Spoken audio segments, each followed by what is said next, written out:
Okay, again, what's that? Very good. Days of the week. Okay, it begins with Sunday, Monday, Tuesday, Wednesday, Thursday, Friday, Saturday. Uppercase. Yes.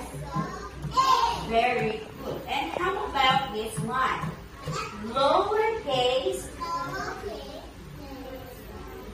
Oh, your hands do like this. Lowercase, letter A. Letter A. Who can tell me what color is our letters here? What color is this? Red. Very good. Is she correct? Is this color red?